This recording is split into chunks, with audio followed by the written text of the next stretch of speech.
Dans cette vidéo, nous parlerons d'une nouvelle fonctionnalité qui est donc arrivée avec la version 3.19 d'Elementor Pro et qui nous permettra désormais d'afficher n'importe quel élément sur notre site selon des conditions prédéfinies. Et donc dans ce tutoriel, je vais appliquer une condition d'affichage à ce bouton, au bouton de l'entête, estimation gratuite. Ainsi donc nous verrons ensemble comment cela fonctionne. Avant d'en arriver là, il nous faut activer la fonctionnalité depuis le tableau de bord. Donc je sors ici vers Elementor, j'ouvre dans un nouvel onglet pour ne pas perdre cette fenêtre là. Et donc là nous sommes sur le tableau de bord, donc je cherche Elementor. Je vais directement dans Réglages et ici dans Réglages je vais dans Fonctionnalité.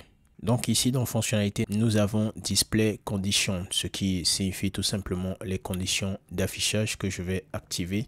Donc je descends pour enregistrer les modifications et une fois les modifications enregistrées, je retourne maintenant sur cette page et je vais tout simplement actualiser une fois afin que les modifications puissent s'appliquer. Et donc ici, je viens cliquer sur estimation gratuite, le bouton en question. Et là, je clique sur avancer. Et une fois dans l'onglet mise en page, je descends. Et la dernière option, c'est display conditions. Donc je clique là-dessus. J'ai ce pop-up qui s'ouvre avec ce bouton add condition. Donc je clique là-dessus. Et ici, donc, je peux tout simplement ajouter la condition. Donc là, vous pouvez voir que j'ai trois listes déroulantes. Première condition, c'est par rapport aux pages, donc le titre de la page. Donc si je souhaite que ce bouton s'affiche sur une page bien définie, voilà, je viens ici et je viens mettre le titre de la page à cet endroit-là.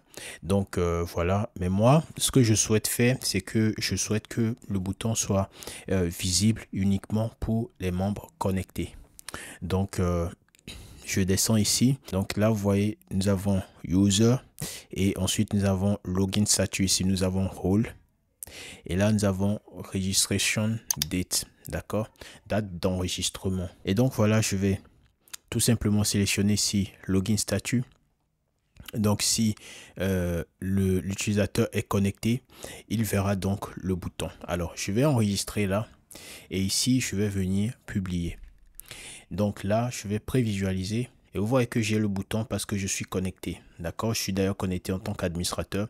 Donc même si l'utilisateur est connecté à son compte utilisateur, il verra aussi le bouton. Alors à présent, je vais me connecter en mode navigation privée afin de vous montrer que la condition d'affichage s'applique très bien. Donc voilà, là nous sommes donc en navigation privée et comme vous pouvez le voir, le bouton ne s'affiche pas. Je vais actualiser une fois et vous voyez que le bouton n'apparaît pas tout simplement parce que je suis sur le site en tant qu'invité, je ne suis pas connecté à mon compte utilisateur et donc là le bouton ne s'affiche pas tel que nous l'avions défini. Alors par la suite nous allons voir d'autres conditions. Donc pour ce faire je reviens ici, je clique toujours sur le bouton, je reviens sur display conditions et nous allons visiter un peu les autres conditions qu'il y a. Donc pour l'instant je vais supprimer ce que nous avions défini tantôt. Alors là je vais cliquer sur add condition. Donc là nous avons le titre de la page comme vous pouvez le voir et du coup je vais dire je vous souhaite que le bouton s'affiche tant que le titre de la page n'est pas je vais donc chercher, donc ce bouton s'affichera tant que le titre de la page n'est pas coaching booking, d'accord, coaching WordPress, pardon, d'accord.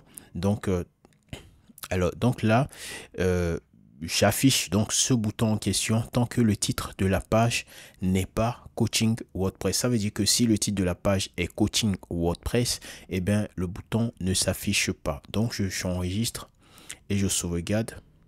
Ensuite, je prévisualise et vous voyez que j'ai bien mon bouton puisque nous sommes là sur la page contact. Si je vais sur la page blog, vous verrez que le bouton sera toujours présent. Voilà. Et ensuite, maintenant, je vais me rendre sur la page coaching WordPress et tout à coup, le bouton a disparu. Donc, la condition s'applique très bien puisque là, nous sommes sur la page coaching WordPress. Alors nous allons donc continuer. Je reviens donc sur display conditions. Ici vous voyez que nous avons end, donc je peux ajouter une nouvelle condition qui va compléter la première condition. Donc là comme condition je peux dire lorsque l'utilisateur est connecté par exemple. Vous voyez, lorsque l'utilisateur est connecté, ça veut dire que le bouton ne s'affiche pas sur la page coaching WordPress lorsque l'utilisateur est connecté. J'espère que vous comprenez. Donc là, revenons donc à la page, je publie. Et donc là, vous pouvez voir que je suis bien connecté, hein. Je suis connecté en tant qu'administrateur d'ailleurs, vous pouvez voir ici. Et là, j'ai mon bouton. Alors, si la condition s'applique, cela voudra dire que, étant connecté, si je me rends sur la page coaching WordPress, je ne verrai pas le bouton. Donc là, je viens ici, donc je clique sur coaching WordPress et je patiente. Et donc voilà, je ne vois pas le bouton. Donc, ce qui veut dire que la condition s'applique très bien. À présent, je vais me rendre en navigation privée pour voir si la deuxième condition fonctionne, d'accord? Puisque le bouton devait s'afficher seulement si l'utilisateur est connecté et ne devrait pas s'afficher sur la page coaching WordPress même si l'utilisateur est connecté. Donc là, je suis sur la page coaching, mais le bouton ne s'affiche pas. Mais si je me rends là sur la page d'accueil, le bouton s'affichera. Donc la condition est que le bouton s'affiche si l'utilisateur est connecté sur n'importe quelle page, sauf la page de coaching. Maintenant, si l'utilisateur n'est pas connecté, il ne verra pas du tout le bouton. Et donc, pour vérifier cela, je vais me rendre en navigation privée une fois encore. Et donc, si le bouton n'apparaît sur aucune des pages du site, cela voudra dire que notre condition fonctionne très bien. Et là, comme vous pouvez le voir, le bouton a tout simplement disparu. Et là, je me rends sur la page coaching WordPress, vous verrez qu'elle n'y est pas non plus. Donc voilà, le bouton n'apparaît nulle part sur le site tant que je ne suis pas connecté au site. Donc voilà, chers amis, comment vous allez pouvoir utiliser les conditions d'affichage sur WordPress. Alors ceci n'est qu'un exemple. Je crois que vous avez vu avec moi qu'il y a d'autres conditions que vous allez pouvoir utiliser afin de dynamiser un peu l'affichage des différents éléments sur votre site. C'était une petite vidéo pour vous apporter voilà ce plus là sur Elementor. J'espère qu'elle vous aura plu. Si c'est le cas, n'hésitez surtout pas à la liker, à la partager autour de vous et à vous abonner à la chaîne si ce n'est encore fait. On se retrouve dans une prochaine vidéo. Allez, ciao.